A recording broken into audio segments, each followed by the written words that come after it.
Hello दोस्तों, आप सभी का स्वागत है आपके अपने चैनल जॉब जॉय में। तो दोस्तों, आरआरबी एनटीपीसी भर्ती 2024 का ऑफिशियल नोटिफिकेशन जारी हो चुका है। तो दोस्तों, नंबर ऑफ वैकेंसीज कितनी थी और जोन वाइज वैकेंसीज के बारे में हमने बात की है पिछली वीडियोस में, और दोस्तों इसकी इंपॉर्टेंट डेट्स के बारे में बात की है। तो दोस्तों, इस वीडियो में हम बात करने वाले हैं आरआरबी एनटीपीसी भर्ती का जो प्रोसेस और एग्जाम पैटर्न क्या रहने वाला है, किस पोस्ट के लिए कौन कौन से टेस्ट आपको देने पड़ेंगे, तो उन सब के बारे में डिटेल से बात करने वाले हैं इस वीडियो में। तो दोस्तों, और इस बार जो भर्ती पैटर्न में थोड़ा बहुत चेंजेस देखने को मिला है, तो उस चेंजेस के बारे में भी हम बात करने वाले हैं। तो दोस्तों, वीडियो को बिल्कुल भी स्किप मत कीजिएगा और वीडियो में हमारे साथ अंत तक जरूर बने रहें। और दोस्तों, अगर इससे पहले आप हमारे चैनल पर पहली बार विजिट कर रहे हों तो सभी सरकारी भर्तियों की लेटेस्ट और ऑथेंटिक अपडेट्स पाने के लिए चैनल को जरूर सब्सक्राइब करें, साथ ही बेल आइकन को भी प्रेस करें जिससे आने वाली वीडियोज़ की नोटिफिकेशन आपको मिलती रहे। तो दोस्तों, आरआरबी एनटीपीसी भर्ती 2024 की रिक्रूटमेंट प्रोसेस की बात करने वाले हैं हम इस वीडियो में। तो दोस्तों, जैसा कि आप सभी को पता है कि आरआरबी एनटीपीसी भर्ती आपकी 3 चरणों में कंप्लीट होगी। उसमें पहला होता है सीबीटी 1, और दोस्तों उसके बाद में सीबीटी 2 होगा आपका, और दोस्तों उसके बाद में आपका जिस भी पोस्ट के लिए आपका सीबीएटी चाहिए, सीबीएटी आयोजित करवाया जाएगा, और जिस भी पोस्ट के लिए आपका टाइपिंग स्किल टेस्ट यहाँ पे चाहिए तो उसके लिए टाइपिंग स्किल टेस्ट यहाँ पे कंडक्ट करवाया जाएगा। तो दोस्तों, मेनली इस बार एनटीपीसी में 5 तरीके की वैकेंसीज हैं। तो पहली वैकेंसी की बात करें हम टिकट सुपरवाइज़र की। तो दोस्तों, टिकट सुपरवाइज़र की जो वैकेंसी है, तो दोस्तों इसके बारे में हम बात करें तो इसके लिए हम बात करते हैं यहाँ पे, इसके लिए जो सिलेक्शन प्रोसेस रहने वाला है, तो दोस्तों इसके लिए आपका 2 चरणों में इसका सिलेक्शन प्रोसेस आयोजित करवाया जाएगा। तो दोस्तों, इसमें पहले सीबीटी 1 का आयोजन करवाया जाएगा और फिर दोस्तों सीबीटी 2 का आयोजन करवाया जाएगा। इसके बाद आपका किसी भी तरीके का कोई टेस्ट नहीं रहेगा टिकट सुपरवाइजर की पोस्ट के लिए, यानी कि पहले आपको सीबीटी 1 देना है और सीबीटी 1 क्लियर करने के बाद आपका सीबीटी 2 का आयोजन करवाया जाएगा, और दोस्तों सीबीटी 2 के आधार पर आपकी फाइनल मेरिट तैयार की जाएगी। फिर बात करते हैं यहाँ पे दोस्तों एएसएम की। तो दोस्तों, एएसएम की पोस्ट काफ़ी स्पेशल पोस्ट होने वाली है। तो इसका जो सिलेक्शन प्रोसेस है उसके 3 स्टेप्स रहते हैं। पहली बात, इसमें सीबीटी 1 का आयोजन करवाया जाएगा, फिर उसके बाद फिर जो कैंडिडेट सीबीटी 1 क्लियर करके आएंगे उनके लिए सीबीटी 2 का आयोजन करवाया जाएगा, और दोस्तों जो कैंडिडेट सीबीटी 2 क्लियर करके आएंगे तो दोस्तों उनका यहाँ पे सीबीएटी टेस्ट यानी कि आपका साइको टेस्ट आयोजित करवाया जाएगा, और आपका साइको टेस्ट यहाँ पे क्वालिफाइड नेचर का रहने वाला है। उसका फाइनल मेरिट में कोई रोल नहीं रहेगा, और ओनली आपकी जो मेरिट तैयार की जाएगी वो सीबीटी 2 के बेसिस पे की जाएगी। तो दोस्तों, ये बात हो गई एएसएम की। फिर बात करते हैं दोस्तों गुड्स ट्रेन मैनेजर की, यानी कि गुड्स गार्ड की। तो दोस्तों, गुड्स गार्ड का भी सिलेक्शन प्रोसेस सिंपल है टिकट सुपरवाइजर की तरह। तो दोस्तों, आपको इसमें सीबीटी 1 देना है सिंपली, और फिर दोस्तों आपका सीबीटी 2 का आयोजन करवाया जाएगा, और दोस्तों आपकी जो फाइनल मेरिट तैयार की जाएगी आपकी सीबीटी 2 के मार्क्स के बेसिस पे आपकी फाइनल मेरिट तैयार की जाएगी गुड्स ट्रेन मैनेजर की पोस्ट के लिए। तो सीबीटी 2 और सीबीटी 1 के माध्यम से ये आपकी सिलेक्शन प्रोसेस रहने वाली है गुड्स ट्रेन मैनेजर की। फिर दोस्तों बात करते हैं हम जो अकाउंट्स जो सहायक अकाउंट्स क्लर्क की बात करते हैं। तो दोस्तों इसके लिए हम बात करते हैं, तो इसके लिए आपका इसका 3 प्रोसेस में रहने वाला है। पहले आपका सीबीटी 1 आयोजित करवाया जाएगा, उसके बाद शॉर्ट लिस्टेड कैंडिडेट देंगे सीबीटी 2, और दोस्तों जो कैंडिडेट यहाँ पे सीबीटी 2 क्लियर करके आएंगे उनका यहाँ पे टाइपिंग स्किल टेस्ट आयोजित करवाया जाएगा। तो दोस्तों, फिर जो आपका फाइनल मेरिट आपकी बनेगी typing skill test only qualified nature का रहेगा। जो आपकी फाइनल मेरिट बनने वाली है दोस्तों वो सीबीटी 2 के बेसिस पे आपकी तैयार की जाएगी। फिर दोस्तों बात करते हैं सीनियर क्लर्क की। तो दोस्तों सीनियर क्लर्क की बात करते हैं, तो सीनियर क्लर्क का भी इसी तरीके से सिलेक्शन प्रोसेस रहने वाला है। तो दोस्तों इसका भी 3 चरणों में आयोजित करवाया जाएगा, सीबीटी 1, और दोस्तों फिर बात करते हैं जो कैंडिडेट सीबीटी 1 क्वालिफाई करेंगे उन्हें सीबीटी 2 के लिए बुलाया जाएगा, और फिर दोस्तों सीबीटी 2 क्वालिफाई करने वाले कैंडिडेट्स का यहाँ पे टाइपिंग टेस्ट आयोजित करवाया जाएगा जो भी क्वालिफाइड नेचर का रहने वाला है। तो इस तरीके से आपका सीनियर क्लर्क का भी सिलेक्शन प्रोसेस रहने वाला है। इसके भी फाइनल जो मेरिट तैयार की जाएगी वो सीबीटी 2 के मार्क्स के बेसिस पे तैयार की जाएगी। तो दोस्तों, जो अगर टाइपिंग टेस्ट की हम बात करते हैं तो टाइपिंग टेस्ट आपका बेसिकली 2 लैंग्वेज में आयोजित करवाया जाता है। पहला इंग्लिश और दोस्तों जो कैंडिडेट इसे हिंदी में देना चाहते हैं उनके लिए हिंदी लैंग्वेज वो सेलेक्ट कर सकते हैं। तो दोस्तों अगर हम टाइपिंग स्पीड की बात करें तो जो इंग्लिश वाले कैंडिडेट हैं उनके लिए 30 वर्ड पर मिनट की यहाँ पे टाइपिंग स्पीड रहने वाली है। उनके लिए 30 वर्ड पर मिनट यहाँ पे टाइपिंग स्पीड मैंडेटरी है, मांगी गई है। और दोस्तों बात करते हैं हिंदी वाले कैंडिडेट, तो दोस्तों उनके लिए यहाँ पे 25 वर्ड पर मिनट की यहाँ पे टाइपिंग स्पीड मांगी गई है। तो दोस्तों ये डाउट आपका क्लियर हो गया होगा कि टाइपिंग टेस्ट किस भाषा में और कितनी स्पीड के साथ हमें तैयारी करनी होगी टाइपिंग टेस्ट की। तो दोस्तों टाइपिंग टेस्ट की बात हो गई। अब दोस्तों बात करते हैं कि कई जो फ्रेशर कैंडिडेट हैं तो उनका काफ़ी ज़्यादा कमेंट आ रहा है कि दोस्तों वो पूछ रहे हैं बार बार कि क्या वो इस भर्ती के लिए आवेदन कर सकते हैं। तो दोस्तों रेलवे ने इस बार स्पष्ट रूप से अपने नोटिफिकेशन में मेंशन किया है कि जो भी कैंडिडेट अपना ग्रेजुएशन कंप्लीट कर चुके हैं, भर्ती नोटिफिकेशन आने से पहले पहले उनका रिजल्ट आ चुका है, तो दोस्तों वही कैंडिडेट इसके लिए अप्लाई कर सकते हैं। अपेयरिंग वाले कैंडिडेट इसके लिए अप्लाई नहीं कर पाएंगे। और दोस्तों जिन्होंने भी अभी एग्जाम दी अपने फाइनल ईयर की और अपने रिजल्ट का वेट कर रहे हैं, तो दोस्तों वो भी इस भर्ती के लिए अप्लाई नहीं कर पाएंगे। आपकी ग्रेजुएशन कंप्लीट होनी चाहिए भर्ती नोटिफिकेशन आने से पहले। तो दोस्तों आई होप आपका ये डाउट क्लियर हो गया होगा। अब दोस्तों बात करते हैं यहाँ पे कि जो सिलेक्शन प्रोसेस में, जैसा कि पिछली बार हुआ था कि टीयर 1 जो CBT 1 था उसको क्लियर करने के बाद में CBT 2 के लिए कितने गुना कैंडिडेट्स को यहाँ पे लिया जाएगा। तो दोस्तों इस बार जो रेलवे ने जो रूल निकाला है, रेलवे ने अपने नोटिफिकेशन में बताया है कि पिछली बार जो रेलवे ने 20 गुना कैंडिडेट यानी कि CBT 1 देने वाले जो 20 गुना कैंडिडेट हैं, यानी कि वैकेंसीज के 20 गुना, जैसे किसी जोन में UR की 100 वैकेंसीज हैं तो दोस्तों यहाँ पे जो CBT 1 इनके लिए आयोजित करवाया जाएगा। और दोस्तों जो CBT 1 क्लियर करने वाले 100 × 20 यानी कि 20 गुना यानी कि 2000 कैंडिडेट को CBT 2 के लिए यहाँ पे बुलाया जाने वाला था। पिछली बार का ये सिलेक्शन प्रोसेस था, लेकिन दोस्तों इस बार इन्होंने ये 20 गुना को घटाकर यहाँ पे 15 गुना कर दिया है कि 15 गुना कैंडिडेट आपके यहाँ पे CBT 2 के लिए बुलाए जाएंगे कैटेगरी वाइज और वैकेंसी वाइज। यानी कि आपकी कैटेगरी में कितनी वैकेंसीज हैं उसके 15 गुना कैंडिडेट आपके CBT 2 में अपीयर होंगे। और दोस्तों फिर CBT 2 क्लियर करने के बाद जो ASM की पोस्ट है उसके लिए जो CBAT का आयोजन करवाया जाएगा, तो उसके लिए यहाँ पे रेलवे 8 गुना कैंडिडेट यानी कि CBAT और दोस्तों टाइपिंग टेस्ट, तो दोस्तों इसके लिए 8 गुना कैंडिडेट्स को रेलवे यहाँ पे कैटेगरी वाइज और वैकेंसी वाइज आपके बुलाने वाली है। यानी कि आपके जोन में आपकी कैटेगरी की कितनी वैकेंसीज हैं उसके 8 गुना कैंडिडेट यहाँ पे CBAT टेस्ट और दोस्तों टाइपिंग टेस्ट के लिए बुलाए जाएंगे। तो दोस्तों अब हम यहाँ पे बात कर लेते हैं कि इसका जो CBT 1 का पैटर्न क्या रहने वाला है एग्जाम का। तो दोस्तों CBT 1 का जो आपका एग्जाम पैटर्न रहने वाला है, आपको 90 मिनट का यहाँ पे समय दिया जाएगा। और दोस्तों आपके वहाँ पे मेनली 3 सब्जेक्ट आपको देखने को मिलेंगे, जनरल अवेयरनेस, दूसरा मैथमेटिक्स और तीसरा जनरल इंटेलिजेंस और रीजनिंग। तो दोस्तों इसमें आपके जनरल अवेयरनेस के 40 क्वेश्चन रहने वाले हैं और दोस्तों मैथमेटिक्स के 30 क्वेश्चन रहने वाले हैं और दोस्तों यहाँ पे रीजनिंग के 30 क्वेश्चन रहने वाले हैं। यानी कि 100 क्वेश्चंस का आपका पेपर रहेगा और दोस्तों सभी क्वेश्चन 1 नंबर के रहने वाला है। तो दोस्तों 100 नंबर का आपका ये पेपर रहने वाला है, उसके लिए आपको 90 मिनट का समय दिया जाएगा। तो दोस्तों इसके लिए अगर हम बात करें यहाँ पे नेगेटिव मार्किंग का भी आपका रोल रहेगा। तो दोस्तों ये नेगेटिव मार्किंग इसमें रेलवे ने स्पष्ट रूप से मेंशन कर रखी है कि 1/3 आपकी नेगेटिव मार्किंग रहने वाली है।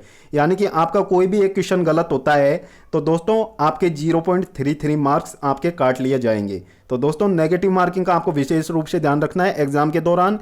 अब दोस्तों यहाँ पे बात करते हैं कि जो कैंडिडेट CBT 1 क्लियर करके जो CBT 2 के लिए जाएंगे, तो दोस्तों 15 गुना कैंडिडेट वहाँ पे रहने वाले हैं। अब दोस्तों यहाँ पे बात कर लेते हैं हम CBT 1 के जो डिटेल सिलेबस के बारे में। तो दोस्तों मैथमेटिक्स में आपको आपका सिलेबस क्या रहने वाला है। तो दोस्तों मैथमेटिक्स की बात करें तो आपका number system, decimals, fractions, LCM HCF, ratio and proportion, percentage, mensuration, time and work, time and distance, simple and compound interest और दोस्तों profit and loss, elementary algebra, geometry, trigonometry और दोस्तों एलिमेंट्री स्टैटिक्स। ये आपका दोस्तों मैथ का यहाँ पे सिलेबस रहने वाला है जो कि डिटेल रूप में बताया गया है। फिर दोस्तों बात करते हैं यहाँ पे जनरल इंटेलिजेंस एंड रीजनिंग की। तो दोस्तों रीजनिंग में आपका analogy, completion of a number and alphabetical series, coding decoding, mathematical operations, similarities and differences, और दोस्तों relationships, analytical reasoning, syllogism, jumbling, Venn diagrams, puzzle, data sufficiency, statement and conclusion, और दोस्तों statement course of action, और दोस्तों decision making, और maps, और दोस्तों इनके रिलेटेड आपसे वहाँ पे सवाल पूछे जाने वाले हैं। अब दोस्तों बात कर लेते हैं यहाँ पे जनरल अवेयरनेस की। तो दोस्तों जनरल अवेयरनेस में आपके जो करंट अफेयर्स आपकी नेशनल और इंटरनेशनल लेवल की दोनों की पूछी जाएगी, गेम्स एंड स्पोर्ट्स से आपसे सवाल पूछे जाएंगे, और दोस्तों आर्ट एंड कल्चर इंडिया का, Indian literature, movements and places of India, दोस्तों जनरल साइंस के क्वेश्चन आपसे पूछे जाएंगे, लाइफ साइंस के क्वेश्चन आपसे पूछे जाएंगे जो कि 10th लेवल के रहेंगे, और दोस्तों हिस्ट्री, और दोस्तों फ्रीडम स्ट्रगल, आपको यहाँ पे physical social economics, geography of India, और दोस्तों वर्ल्ड की ज्योग्राफी भी आपसे पूछी जाने वाली है, और दोस्तों इंडियन पॉलिटी से आपके क्वेश्चन यहाँ पे पूछे जाएंगे, और दोस्तों जनरल साइंटिफिक टेक्नोलॉजी से रिलेटेड आपसे क्वेश्चन पूछे जाएंगे, जैसे जो नई खोजें हुई हैं दोस्तों, और जो दुनिया भर की जितने भी स्पेस एजेंसीज हैं उनके द्वारा क्या क्या मिशन चलाए गए हैं उनके बारे में आपसे सवाल पूछे जाएंगे, और दोस्तों यहाँ पे वर्ल्ड ऑर्गेनाइजेशंस यानी कि आपके जितने भी सारे ऑर्गेनाइजेशंस हैं इंटरनेशनल और नेशनल लेवल के, उन सभी से आपके लिए क्वेश्चन पूछे जाएंगे, और दोस्तों इन्वायरमेंट से रिलेटेड आपसे क्वेश्चन पूछे जाने वाले हैं, कंप्यूटर से रिलेटेड, कंप्यूटर एप्लीकेशंस और सॉफ्टवेयर से रिलेटेड आपसे क्वेश्चन पूछे जाएंगे, और दोस्तों यहाँ पे ट्रांसपोर्टेशन सिस्टम, इंडियन इकोनॉमी, और दोस्तों फेमस बुक, फेमस पर्सनैलिटीज़, इनसे आपसे क्वेश्चन पूछे जाने वाले हैं, और दोस्तों यहाँ पे बात करते हैं तो वनस्पति विज्ञान से भी आपके क्वेश्चन यहाँ पे पूछे जाने वाले हैं। तो दोस्तों पब्लिक और सरकारी संगठनों से रिलेटेड भी सवाल आपसे पूछे जाने वाले हैं। अब दोस्तों बात कर लेते हैं, यहाँ पे हमने डिटेल सिलेबस की बात कर ली, तो दोस्तों अब बात करते हैं लेवल के बारे में। तो दोस्तों जो एनटीपीसी 2019 के अकॉर्डिंग यदि हम बात करें तो दोस्तों मैथमेटिक्स का लेवल आपका किस लेवल का वहाँ पे रहने वाला है कि आप उसी आधार पे अभी से तैयारी करें। तो दोस्तों मैथमेटिक्स का अगर आप लेवल लेके चले तो वहाँ पे सीजीएल, एसएससी सीजीएल का जैसा आपका लेवल होना चाहिए मैथमेटिक्स का। तो दोस्तों जो वहाँ पे मैथमेटिक्स के सवाल पूछे जाते हैं वो सीजीएल लेवल के ही पूछे जाते हैं, इसलिए आप सीजीएल लेवल की तैयारी कीजिए, तो तभी आप वहाँ पे मैथमेटिक्स में अच्छा स्कोर कर पाएंगे। तो दोस्तों अब बात करते हैं यहाँ पे रीजनिंग की। तो दोस्तों रीजनिंग ने पिछली बार काफ़ी चौंकाया था स्टूडेंट्स को, क्योंकि रीजनिंग जितना वो एक्सपेक्ट करके गए थे उससे अच्छे वहाँ पे क्वेश्चंस देखने को मिले थे, और दोस्तों कैंडिडेट के स्कोर इसी वजह से घट गए थे।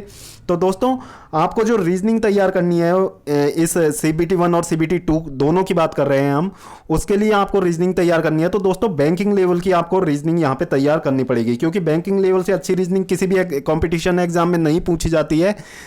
तो आपको अपनी रीजनिंग का लेवल यहाँ पे बैंकिंग लेवल का रखना है। एसएससी लेवल का अगर आप रीजनिंग करके जाएंगे तो आपके बहुत से क्वेश्चंस आप अटेम्प्ट भी नहीं कर पाएंगे और रॉन्ग हो जाएंगे, तो इसलिए आप बैंकिंग लेवल की रीजनिंग तैयार करके जाएं। और दोस्तों जो आपकी जो जनरल अवेयरनेस है, तो दोस्तों इसको आप सीजीएल लेवल पे लेके तैयारी कर सकते हैं। सीजीएल लेवल की अगर जनरल अवेयरनेस आप तैयार करते हैं तो डेफिनेटली आप एक अच्छा स्कोर वहाँ पे कर पाएंगे। अब दोस्तों बात करते हैं यहाँ पे minimum percentage of marks for eligibility for various categories, यानी कि आपको मिनिमम पासिंग मार्क्स कितने चाहिए। तो दोस्तों यूआर की बात करें तो 40%, ईडब्ल्यूएस की बात करें तो 40%, ओबीसी नॉन क्रीमी लेयर की बात करें तो 30%, और दोस्तों एससी की 30%, और दोस्तों एसटी की यहाँ पे 25% आपको मिनिमम पासिंग मार्क्स यहाँ पे चाहिए। फिर दोस्तों जो यहाँ पे टीयर 1 करके 15 गुना कैंडिडेट्स, दोस्तों यहाँ पे स्पष्ट रूप से लिख रखा है कि टीयर 1 क्लियर करने वाले 15 गुना कैंडिडेट को टीयर 2 के लिए बुलाया जाएगा। तो फिर दोस्तों बात करते हैं टीयर 2 की। तो दोस्तों टीयर 1 में आपका ज़्यादा कुछ चेंजेस होगा नहीं, आपका टाइम ड्यूरेशन वही रहने वाला है, सब्जेक्ट्स आपके वही 3 सब्जेक्ट रहने वाले हैं। और दोस्तों नंबर ऑफ क्वेश्चंस की बात करें तो नंबर ऑफ क्वेश्चंस आपके यहाँ थोड़े चेंज होने वाले हैं। तो दोस्तों जनरल अवेयरनेस की बात करें तो यहाँ पे 50 क्वेश्चन आपसे पूछे जाएंगे, मैथमेटिक्स की बात करें तो 35 क्वेश्चन आपसे पूछे जाएंगे, जनरल इंटेलिजेंसी एंड रीजनिंग की बात करें तो आपसे 35 क्वेश्चन वहाँ पे पूछे जाएंगे। तो दोस्तों टोटल नंबर ऑफ क्वेश्चन की बात करें तो 120 क्वेश्चन आपसे पूछे जाएंगे, आपके पास 90 मिनट का समय रहने वाला है, और दोस्तों 120 क्वेश्चन आपके 120 नंबर के रहने वाले हैं। तो ये था इसका CBT 2 का पैटर्न, और दोस्तों इसके लिए भी वहाँ पे नेगेटिव मार्किंग 1/3 आपकी रखी गई है। तो दोस्तों इसमें आपको नेगेटिव मार्किंग का विशेष रूप से ध्यान रखना है, क्योंकि सीबीटी 2 के आधार पर ही इस बार जो मेरिट लिस्ट आपकी तैयार की जाएगी। सीबीटी 1 ओनली क्वालिफाई नेचर का है, फिर आपका सीबीटी 2, फिर आपके सीबीटी 2 के आधार पर आपकी फाइनल मेरिट लिस्ट तैयार की जाएगी। तो दोस्तों सीबीटी 2 में आपको सीबीटी 1 और सीबीटी 2 में आपको इसका विशेष रूप से ध्यान रखना है। तो फिर बात करते हैं दोस्तों, इसके लिए जो सिलेबस है वो सीबीटी 1 के जैसा ही है, कोई चेंजेस नहीं है, सेम है सीबीटी 1 रहने वाला है यहाँ पे। अब दोस्तों बात करते हैं यहाँ पे जो सीबीटी 2 क्लियर करके आएंगे जो कैंडिडेट। अब जिन भी पोस्ट के लिए, जैसे कि 2 पोस्ट मैंने आपको बताई थी, टिकट सुपरवाइजर और दोस्तों यहाँ पे गुड्स गार्ड की। तो दोस्तों इनके लिए तो सिंपली सीबीटी 1 और सीबीटी 2 का ही आयोजन करवाया जाएगा। तो दोस्तों दोनों के जो सीबीटी 2 के आधार पर ही इनका मेरिट तैयार किया जाएगा, तो इनके लिए और कोई एग्जाम आपको वहाँ पे नहीं देना है। लेकिन बात करें यहाँ पे एएसएम की, दोस्तों एएसएम की बात करते हैं, और दोस्तों अकाउंट्स कम टाइपिस्ट की बात करते हैं, और दोस्तों सीनियर क्लर्क की बात करते हैं। तो दोस्तों एएसएम के लिए यहाँ पे आपको सीबीएटी देना पड़ेगा, और दोस्तों इन दोनों पोस्ट के लिए अकाउंट्स कम टाइपिस्ट की और दोस्तों सीनियर क्लर्क के लिए आपको टाइपिंग टेस्ट वहाँ पे देना होगा। तो दोस्तों जो टाइपिंग टेस्ट का आपको मैंने पैटर्न बताया था, और दोस्तों सीबीएटी की बात करें तो आपका साइको टेस्ट आपका आयोजित करवाया जाएगा। तो दोस्तों इसके लिए इन दोनों जो इनका जो तीसरा चरण ये रहने वाला है टाइपिंग टेस्ट और सीबीएटी का, तो इसके लिए सीबीटी 2 में आपके 8 गुना कैंडिडेट्स को वहाँ पे बुलाया जाएगा, और फिर 8 गुना कैंडिडेट का आपका सीबीएटी और दोस्तों आपका टाइपिंग टेस्ट कंडक्ट करवाया जाएगा। और दोस्तों ये ओनली क्वालिफाई नेचर का रहेगा, और जो भी कैंडिडेट इसको क्वालिफाई करेंगे फिर दोस्तों एक फाइनल मेरिट लिस्ट तैयार की जाएगी आपकी सीबीटी 2 के मार्क्स के बेसिस पे, और उसी के आधार पर आपका सिलेक्शन यहाँ पे किया जाने वाला है। तो दोस्तों अब बात करते हैं जो इसमें चेंजेस हुए हैं इस बार, जो आरआरबी एनटीपीसी भर्ती में क्या चेंजेस यहाँ पे देखने को मिले हैं। तो दोस्तों लास्ट ईयर आपने देखा था, यानी कि 2019 में जो भर्ती निकल के आई थी, तो उसमें हम बात करें तो जैसे जो सीबीटी 1 तो आपका सभी का कॉमन ही हुआ था, सभी लेवल की पोस्ट थी उसमें, तो सभी का कॉमन ही हुआ था कि सीबीटी 1 सभी का कॉमन हुआ था। लेकिन सीबीटी 2 में अगर हम बात करें तो सीबीटी 2 आपका लेवल वाइज अलग अलग कंडक्ट करवाया गया था। जैसे कि लेवल 6 की कोई वैकेंसी है तो उसके लिए अलग से सीबीटी 2 कंडक्ट करवाया है, लेवल 5 की अगर वैकेंसी है तो उसके लिए सीबीटी 2 अलग से कंडक्ट करवाया है, और दोस्तों लेवल 4 की बात करें तो उसके लिए अलग से सीबीटी 2 कंडक्ट करवाया गया था। लेकिन इस बार एनटीपीसी ने, आरआरबी ने इस बार ऐसा बिल्कुल भी नहीं किया है। इन्होंने चेंज कर दिया है कि आपका सीबीटी 1 कॉमन यहाँ पे आयोजित करवाया जाएगा, उसकी एक कट ऑफ निकलेगी जोन वाइज। तो दोस्तों उसके बाद में आपका एक ही सीबीटी 2 आयोजित यहाँ पे करवाया जाने वाला है, यानी कि सीबीटी 1 लेवल वाइज अलग अलग नहीं होगा, सभी लेवल जैसे कि लेवल 6 और लेवल 5 की पोस्ट इसमें रहने वाली हैं। तो दोस्तों इनके लिए आपका जो एक ही सीबीटी आयोजित करवाया जाएगा, इसी सीबीटी के आधार पर आपका फाइनल मेरिट तैयार की जाएगी। तो दोस्तों इससे कई कैंडिडेट्स को नुकसान भी है, कई को फायदा भी है। तो दोस्तों फ़ायदा इसमें आपको ये रहने वाला है कि पिछली बार की तरह आपको जैसे आपके एग्ज़ाम सेंटर्स काफ़ी दूर दूर दे दिए गए थे, जैसे कि किसी का होम टाउन यहाँ है तो उससे 400 किलोमीटर दूर उसका एग्ज़ाम सेंटर दे दिया गया था। तो दोस्तों वो कैंडिडेट 5 लेवल्स में यदि अपना सीबीटी 1 क्लियर करके आया है तो उसको 5 दिन वहाँ पे एग्ज़ाम सीबीटी 2 के लिए उसे वहाँ पे अकोमोडेशन की ज़रूरत थी। तो दोस्तों कैंडिडेट्स को काफ़ी दिक्कतें हुई थी, रुकने के लिए आपको काफ़ी ज़्यादा पैसा वहाँ पे करना पड़ा था। तो इस बार ऐसा बिल्कुल नहीं होगा, आपका सीबीटी 1 एक दिन में आयोजित करवा लिया जाएगा, चाहे जितने भी लेवल्स के लिए आप क्वालिफाई करो, तो आपका ओनली एक ही सीबीटी 2 रहने वाला है। फिर दोस्तों बात करते हैं इसमें नुकसान की। तो दोस्तों नुकसान की बात यह है कि जैसे सीबीटी 2 आपका सभी जो लेवल्स के लिए एक ही आयोजित करवाया जाएगा, तो दोस्तों कई कैंडिडेट्स ऐसे थे कि मान लो कोई कैंडिडेट है जो वर्तमान में रेलवे के किसी लेवल की पोस्ट पे कार्यरत है, मान लो कोई कैंडिडेट लेवल 4 की पोस्ट पे कार्यरत है, सॉरी लेवल 6 की पोस्ट 5 की पोस्ट पे कार्यरत है, तो वो कैंडिडेट दोस्तों क्या करेगा कि जैसे अगर पिछली बार जैसा पैटर्न रहता तो वो आपका लेवल 5 में वो अभी कार्यरत है, तो दोस्तों वो ओनली लेवल 6 का सीबीटी 2 देता, लेवल 5 का वो स्कीप कर सकता था, जिससे कि लेवल 5 की जो फाइनल कट ऑफ है वो इंक्रीज ना हो, उससे उस पर कोई इफेक्ट ना पड़े। तो ऐसे कैंडिडेट स्कीप कर सकते थे, लेकिन ऐसा इस बार नहीं देखने को मिलेगा। तो ऑब्वियसली पिछली बार की तुलना में वैकेंसीज भी कम है, तो दोस्तों कट ऑफ तो आपको हाई देखने को मिलेगा, लेकिन इस चीज़ का भी फैक्टर वहाँ पे वर्क करेगा कि सभी कैंडिडेट्स जो वर्तमान में रेलवे में किसी न किसी लेवल पे कार्यरत हैं तो दोस्तों वो एग्ज़ाम देंगे तो हल्का सा यहाँ पे कट ऑफ पे इस चीज़ का फ़र्क पड़ने वाला है। तो ये दोस्तों एक नेगेटिव, जैसा कि नेगेटिव लग रहा है कि ऐसा रेलवे को नहीं करना चाहिए था। और दोस्तों रहने और अकोमोडेशन के हिसाब से देखा जाए तो ये रेलवे ने सही किया, एक ही बार में आपका CBT2 कंडक्ट करवा लिया जाएगा। तो दोस्तों ये मेजर चेंजेस थे इस बार के रेलवे के एग्ज़ाम पैटर्न में। आई होप आपको ये समझ आया होगा और आपको वीडियो अच्छी लगी होगी। दोस्तों वीडियो अच्छी लगी हो तो वीडियो को लाइक करें और शेयर करें। और दोस्तों यदि फिर भी आपका कोई डाउट रह जाता है तो दोस्तों कमेंट सेक्शन में आप कमेंट कीजिएगा, हम आपके डाउट को क्लियर करने की पूरी कोशिश करेंगे। तो दोस्तों इस वीडियो में सिर्फ इतना ही। जल्द मिलते हैं एक और नई सरकारी भर्ती की लेटेस्ट अपडेट के साथ। तब तक के लिए स्वस्थ रहिए, तंदुरुस्त रहिए और अपनी फ्यूचर एग्जाम्स की प्रिपरेशन को जारी रखिए।